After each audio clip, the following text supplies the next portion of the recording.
Welcome to Malta. It's the Malta Eurovision Song Contest 2015 in the venue of the Junior Eurovision Song Contest, and that's why you see the backdrop has got the logo on there still. But now we are having the second day of the rehearsals for the Malta Eurovision Song Contest semi-final that's happening on Friday. With us now is song number 12, and it's Lawrence Gray. Hello Lawrence, how are you? Hello, I'm good, thank you so much. Well, we haven't seen each other for a couple of years now, because last year we were not taking part in the contest. Yes, of course, it was for very good reasons, both of them.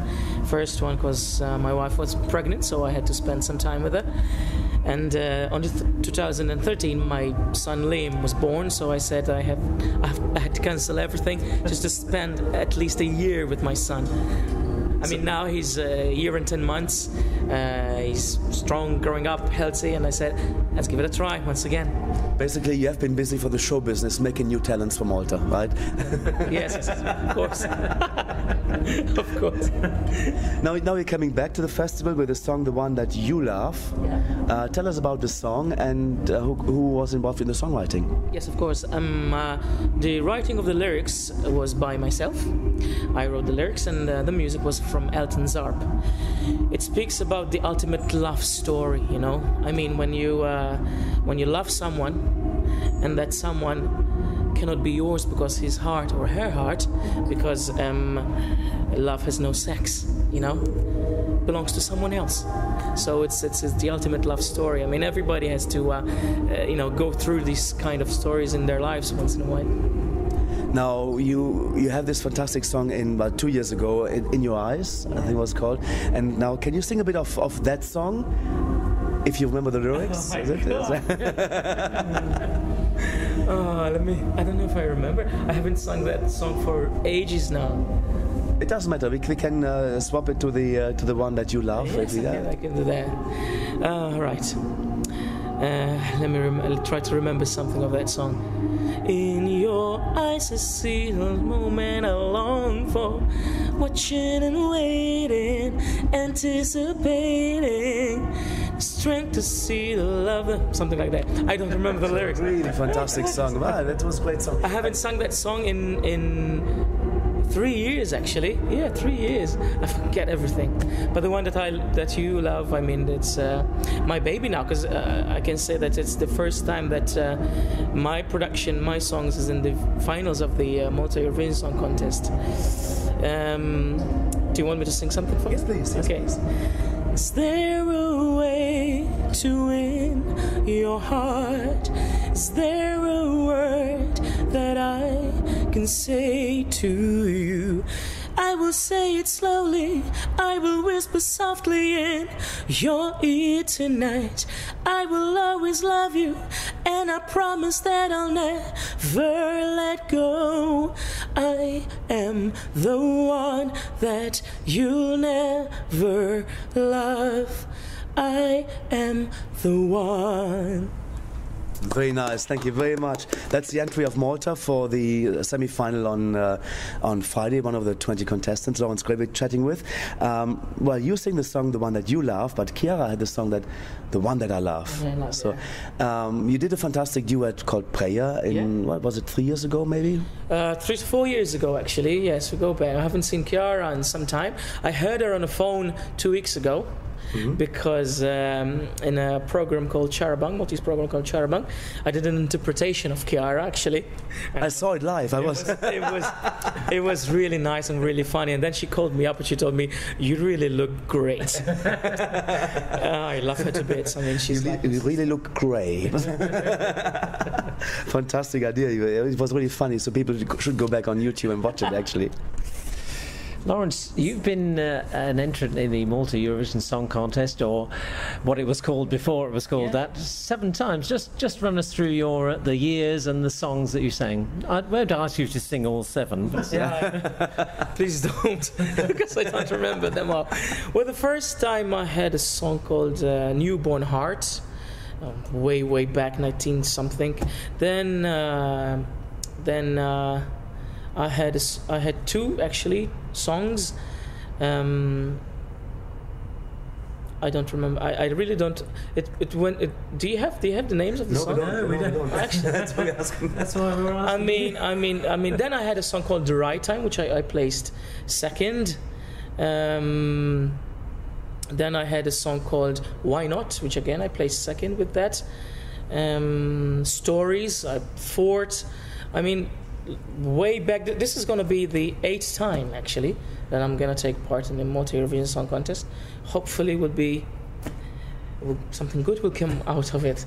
8th time lucky. Yeah, 8th. You've written the lyrics to your song this time. Had you been involved in the writing of the other entries that you'd made to Eurovision Malta? Well, the other entries was they were all written for me. You know, I just had something to say in the production of them, but not in the lyrics and the music. You know, that's why I said this time it's my baby, because I had everything to do with it. You know, together with Elton Zarp. I mean, I remember I was eating in a particular restaurant, and a friend of mine told me, "Are you going to take part in the festival?" And I said, "I don't know, because the time is not, good for me at the moment, because I was working on something else." Then he told me, "Listen, I'll make you meet Elton." I said, "I know Elton, is a good friend of mine," and I went to his place, and he made me listen to this beautiful piece of music that I fell in love immediately with. And I said, and then he told me who's going to write the lyrics of the song, and I said, "I don't know." I said, "My mind is blank now. I don't know who's going to try to do it." And then he told me, "Why don't you write the lyrics?" Because he knows that I'm a songwriter as well. And that's what I did. I went home, and in 5 to 10 minutes the lyrics were done, and I sent him an email with the song, and he told me, "This is beautiful. It blends perfectly with the music," and here we are.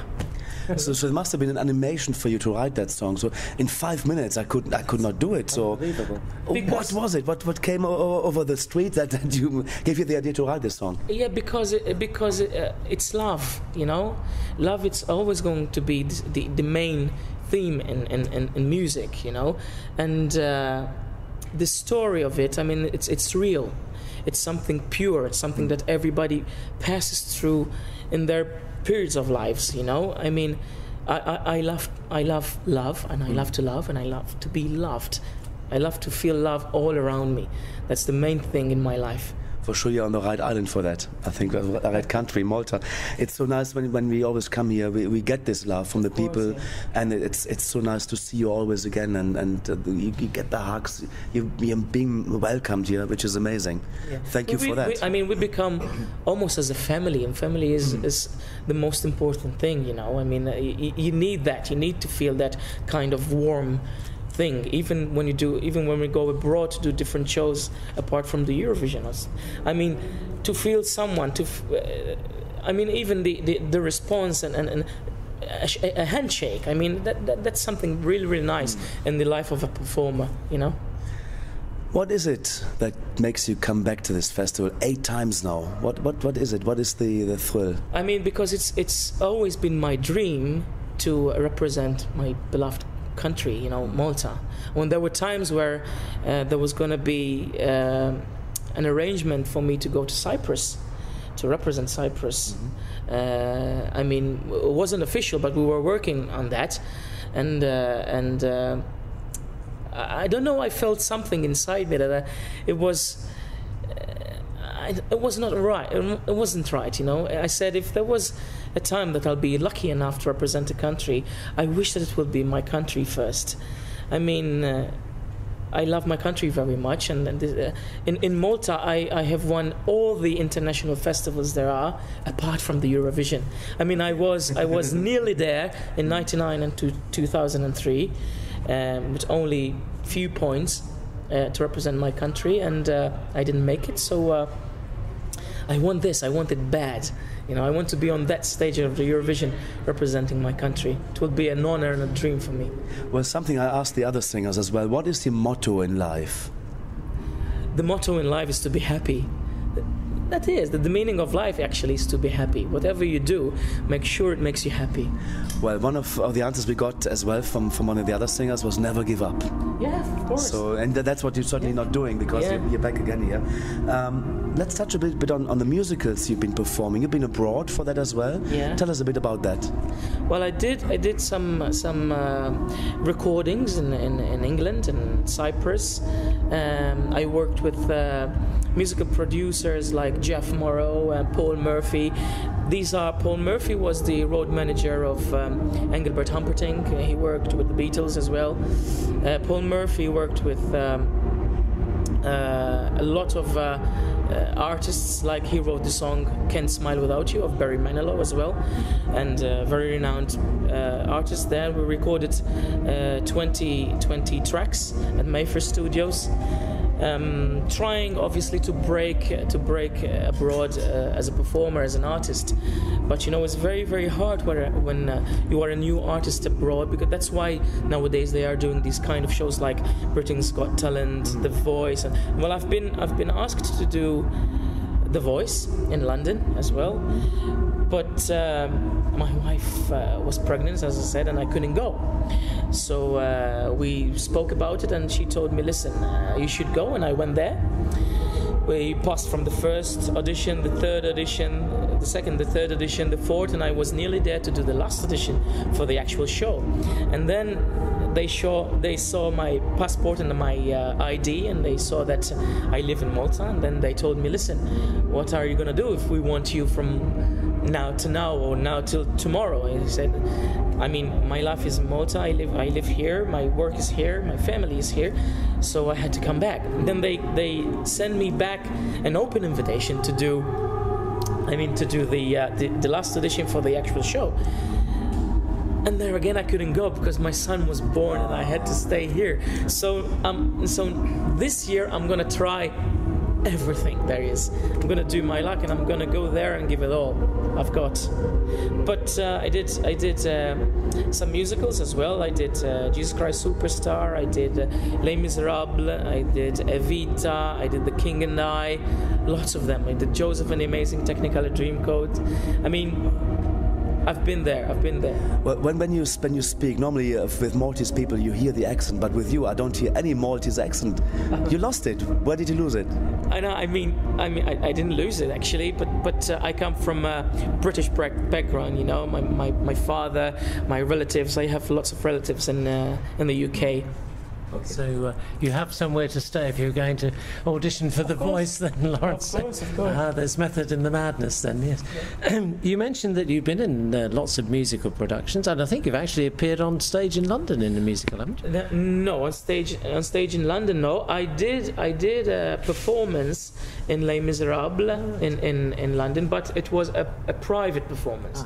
It was, But it was amazing thing. But I wish to do that one day, but I need someone that I can trust as a management company and a production company and agency company, because those are the people that can help you and can motivate you and then push you wherever you need to do these kind of things. But I've had lots of managers, but I don't want to remember that bit because they promised me the world, yes.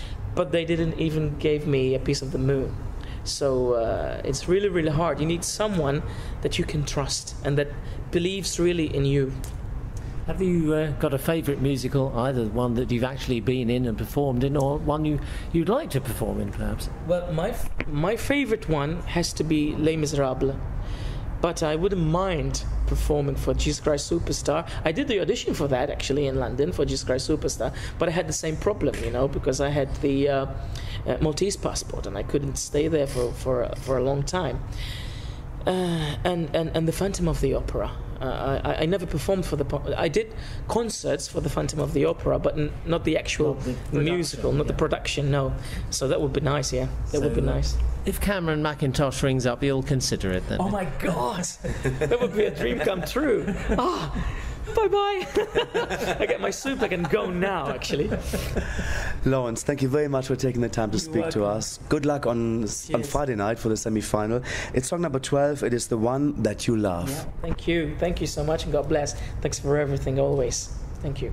Thanks for talking to us. Cheers.